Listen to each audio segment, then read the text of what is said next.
Tika Cook. Thank you for coming to my apartment to be on Brainstorm Black. I met you probably 4 or 5 years ago. You are, we're gonna get into what you do, Okay. but you are a local photographer. You know all about the acting industry field. We'll get into that. But that's how I met you, is I was producing, this is a shameless plug, I was producing a portrait book of Black people in Austin.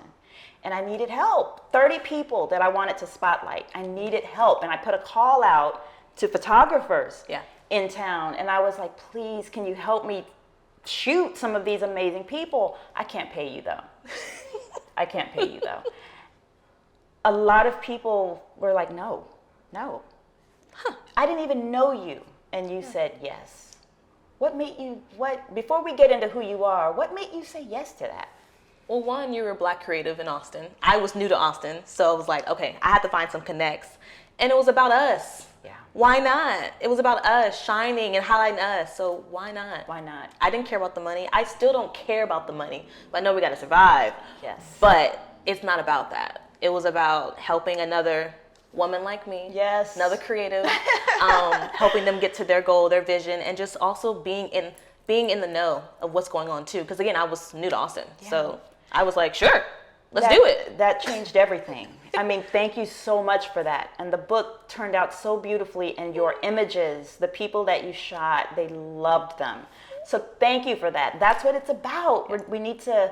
I think we're here to help one another, and you helped me. Okay. Now for who you are in the world. Okay. Tika Cook, you are an entrepreneur. Mm-hmm. You are a creative. Tell me more about the company that you launched and what you do. Whew, okay, so I'm the founder of Tika Creations. Man, where to start? No. How long ago did you start it? This was in 2017 while I was living in Fort Worth, Texas. Mm-hmm. And is that where you're from? No, I'm actually from San Antonio. Oh. So when I got to school for college, I went to Fort Worth, Texas, and then just stayed there for after graduation. So I was there for like 8 years. And then I felt stuck. I was doing a lot of creative work. I actually got a job right out of school.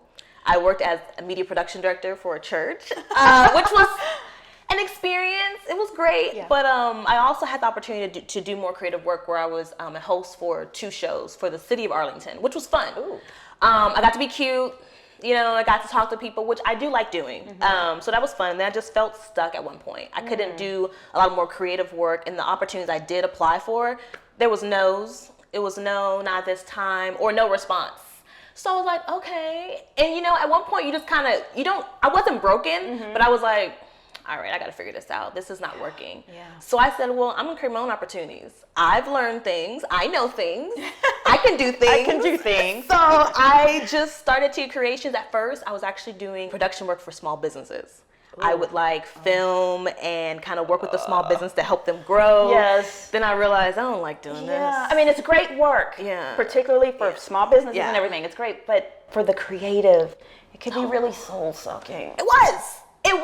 Yes. So then after that, my mom was here in Austin. She was doing her thing with actors. And so I kind of said, I'm going to come back to Austin, or come to Austin and just kind of regroup, reset. And I did that. And then when I started working with her, I started taking headshots and then taping auditions. And okay, wait, I'm going to stop you because I want to know more.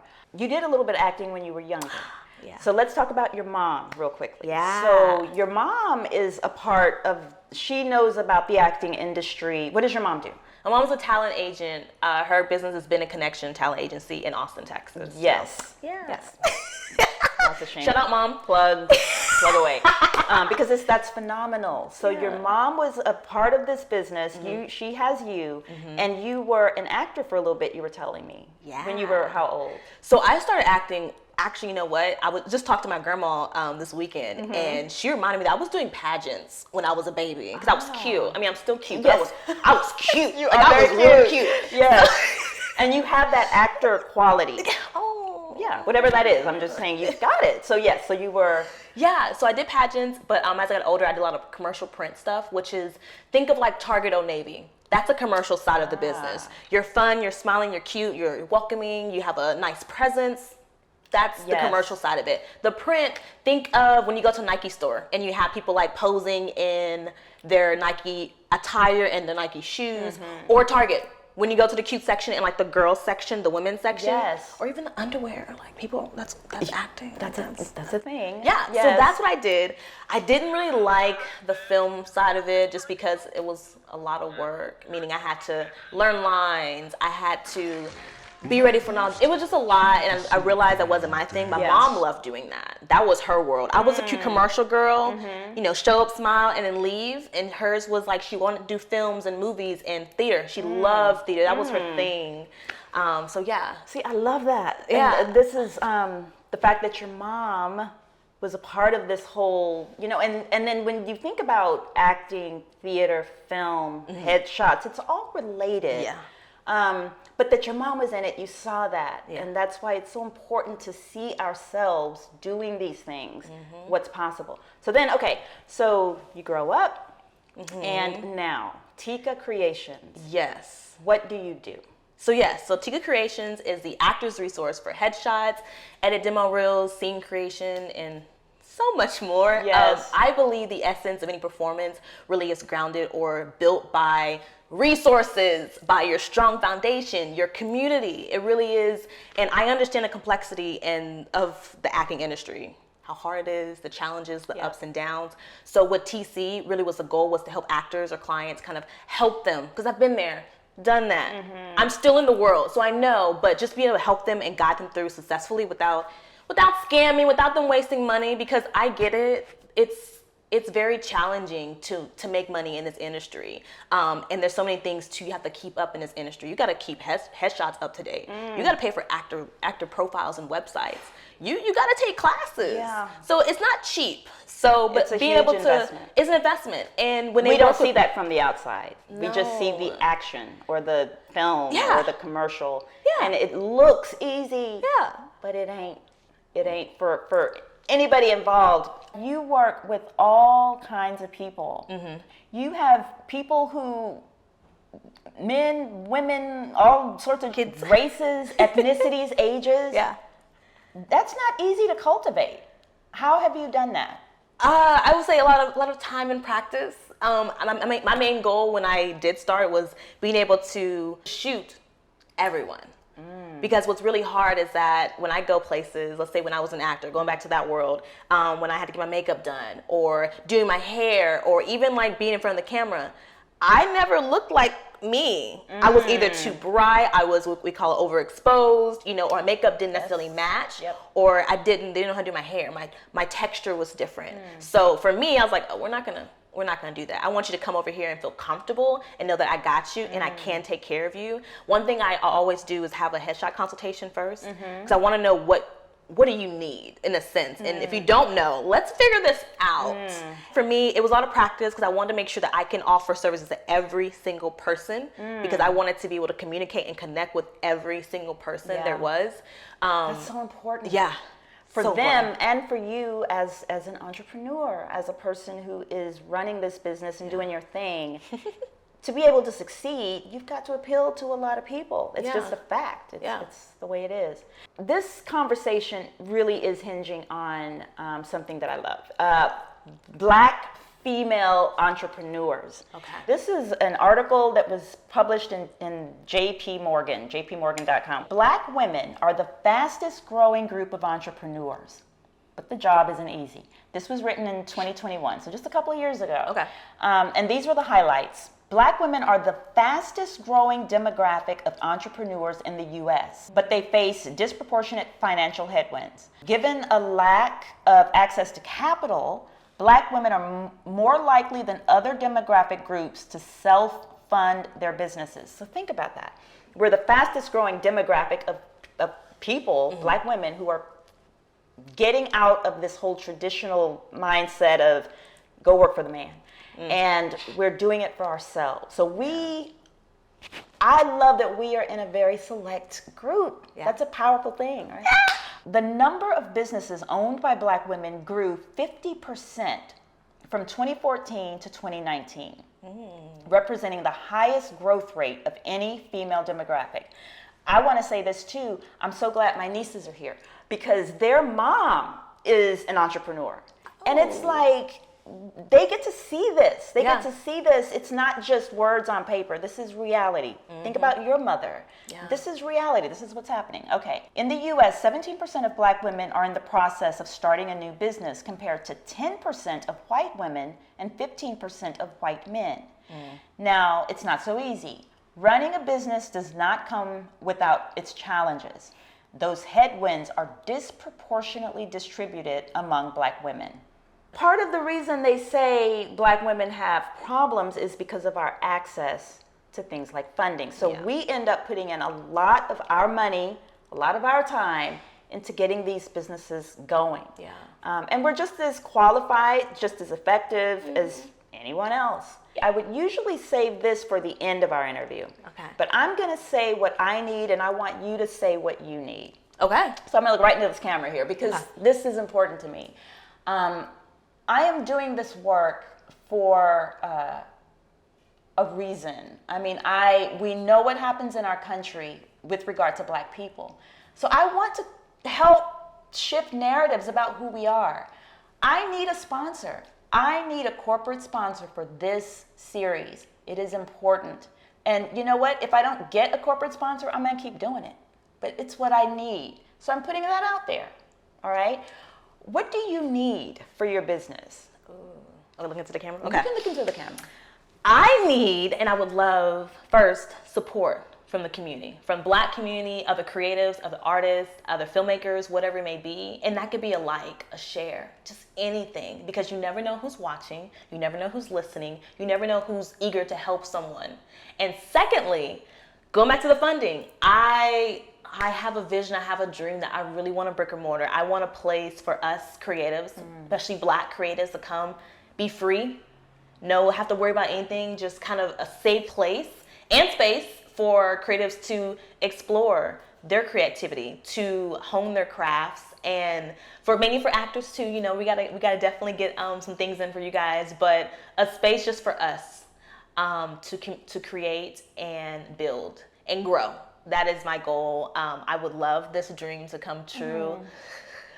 This year, but you know, I definitely would say funding to make this happen, because this has been on my list for about 3 years now, and it's so hard to find funding and funding that's enough to make this happen. So I love that. I love it, and you deserve that. You deserve that. You know, it's not a game. This is as important and as essential. The work that we do, these are your talent. You know, we just looked at your website and what you produce, the testimonials you have. You are worth that. You are worth it. You are putting out a service for people who need it. And I think it's okay to ask for help. So I came to a studio to watch you kind of in action. Now, it was not a real session, but I wanted to see how you related with one of your clients, and it was a blast. That's not.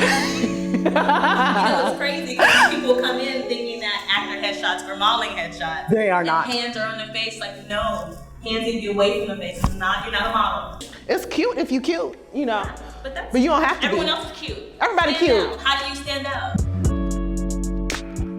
I love it. There we go. Awesome. I lose one of your eyes, bring your head and eyes right there. Perfect. Tika is such a beautiful person. I just told you this funny joke. Look at the wall, 1, 2, 3, just kind of like you're continuing that laugh and that conversation, you're bringing it back to me, okay? I heard it too, and we're just having a moment, we're laughing, okay? Look at the wall, and 1, 2, 3, you're here with me. Her energy, her light, when she truly is a resource.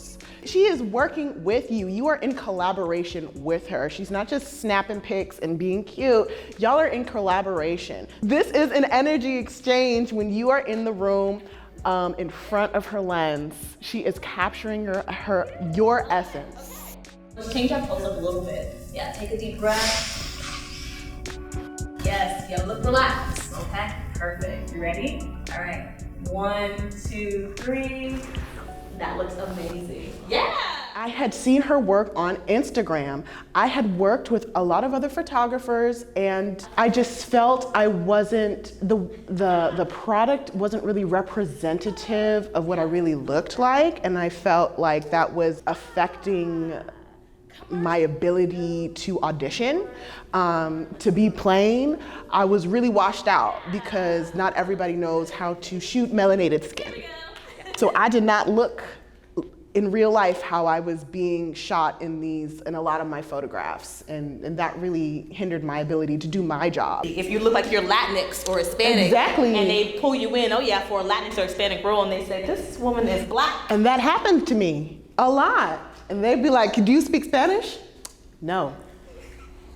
That's why you have to have true No. headshots. You gotta look like yourself. And it annoys a lot of people. Yeah. And if you misrepresent yourself in this business, they can blacklist you. Casting directors won't want to work with you. They think you're lying, or they think you're trying to throw paint at the wall just to get any kind of job, throwing like darts at the wall. Yeah. And I'm not doing that. Tika, she really cares. She is really doing something special here. She is really making her clients feel really special. I had the best time meeting Natalie, but seeing you and Natalie interact. Your energies together, you all were so cute. And Natalie sang opera. Yes. Yes. She's the best. But your interaction with her was so natural. Yeah. Like you made her feel, you were telling her what to do. Yeah. And is that how it is at a typical session? Yeah. So I warned them. So let's say you arrive for your session, we'll go through your wardrobe and finalize it, because I'm a visual person. I have to see what colors really look good on your skin tone. Mm-hmm. Other colors, for me, reds are a no-go. I don't do reds, but I know like a fuchsia or greens, which I'm biased. Green is like the best color in the world. And I think green looks good on everyone. But, I know what colors look good on my skin tone. Red. I mean, it's cute, but for me, I'm like, I don't pop. I want to glow. Yes. You want to, because when you have your headshot, here's kind of how I break down the headshot, the headshot. Mm-hmm. So whenever casting or an agent sees your headshot, it comes across their screen or you have it in person, just like filmmaking, your eyes are telling the story before dialogue. Visuals, emotions are all here. And when someone has a headshot with me, I'm like, okay, we have our characters.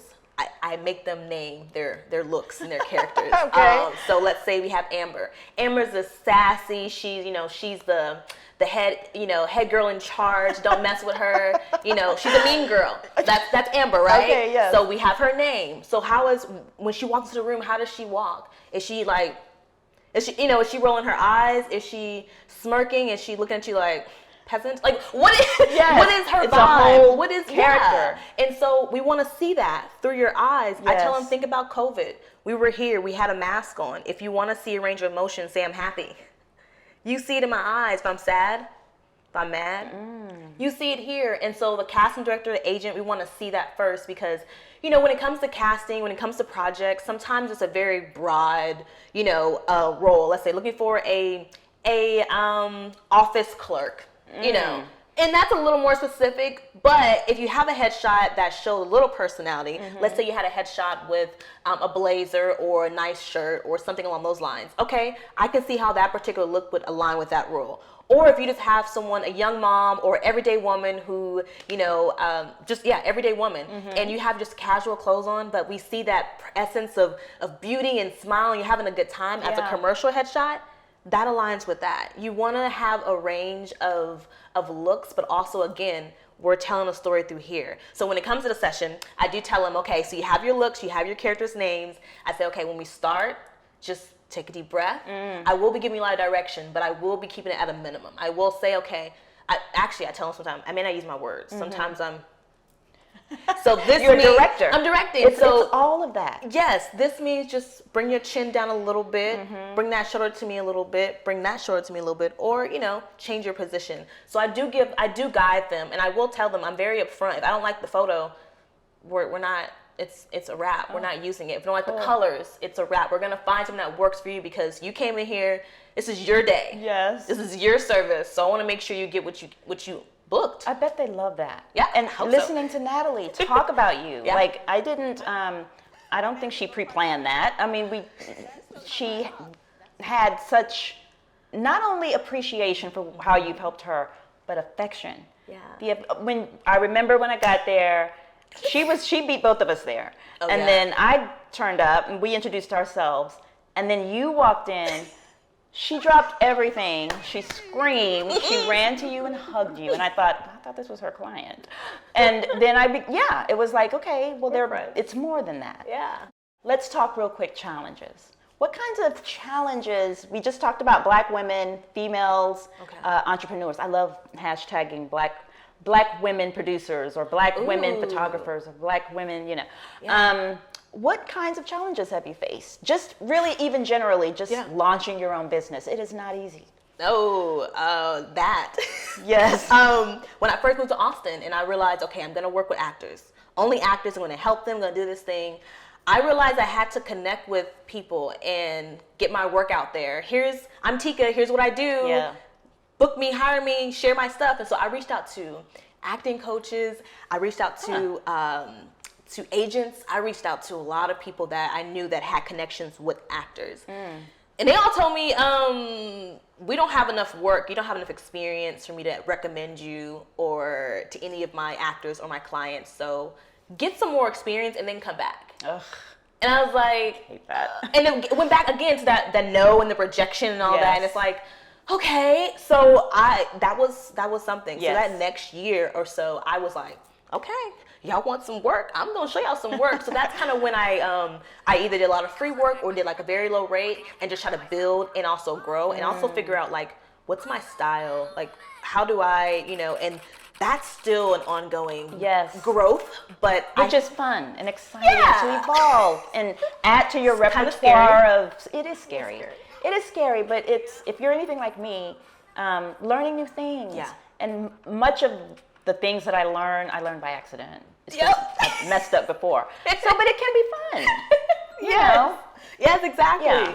Yeah. I mean, and so now I still face a lot of challenges, getting funding, even right now with the strike and things going on, that's hurting a lot of pockets. That's hurting pockets on some of the agents. It's hurting pockets on the actors who are SAG and those who are trying to represent, those who are non-union, meaning they aren't part of the union, but they're trying to still stand with those involved or still stand with those who are part of union. Yes. So a lot of projects. Totally forgot about that. Yeah, a lot of projects in that aspect are a little slower, but commercials are still going, but actors they don't have their pockets are a little bit low or they're trying to save some of that money. So when it comes to shooting and booking, it's like, do I really need to book? And so as a previous actor, a former actor, I get it. It's like, okay, I don't have the funds to invest, right now. But I also know as a photographer, it's like, okay, I'm trying to offer you the best deal because I still have to eat. Yes. So it's right now it's kind of that limbo kind of, range.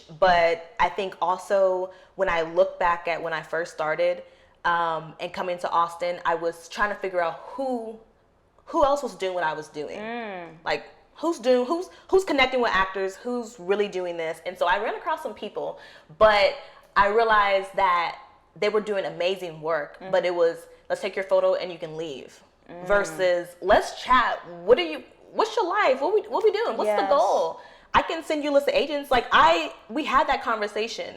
So the challenges with that was trying to be on a level to where I'm now listed and referred to as a photographer. What do you get most out of the work you do, personally? Ooh. I think a success story, not being, I was on this show and I did this and I did this. No. I want to know after you left from me, you took my advice, somehow it got you an agent, somehow it got you into some good training classes, somehow it got you to where, okay, I was able to book a role because I remember, you said this and said that, and then talking to my agent and connecting. Like when you leave from me, being able to carry on that next step you said you had, like if I ask you, so what's the next step? Oh, I'm gonna try to get an agent, or I'm gonna take some training classes, and you do it, I'm good. I'm good. I am good. And so I always tell people, I'm like your number one fan, besides your mom and your grandma. Yes. We can't compete with Can't them. compete with them. But I really am. Like I want to see you succeed. Like I get it. It's hard. this is hard. Yep. Like, if this is not a hobby, people think that it's like a part-time job No. too. No. Yeah. This is a career, and it's funny because back in the day where people, I don't know, back in the day, but why don't you get a real job? Acting is not a real job. Honey, it is. Yes, it is. Now, the funds and the benefits aren't. It may not be reflected there, but it is it's a profession.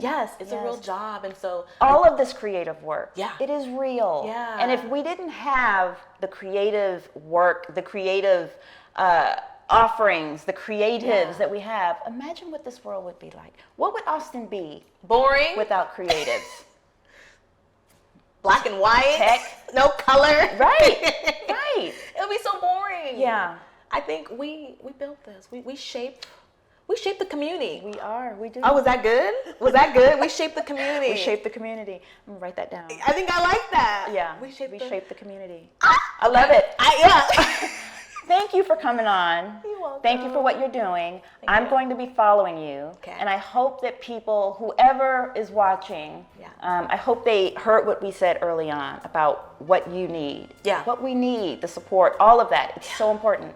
And I want to toast us for toast. for going out there and taking risks, doing our own thing, Yes. entrepreneurship, and shaping our community. Yes, I love it. We'll see you on the next episode of Brainstorm Black. Love it.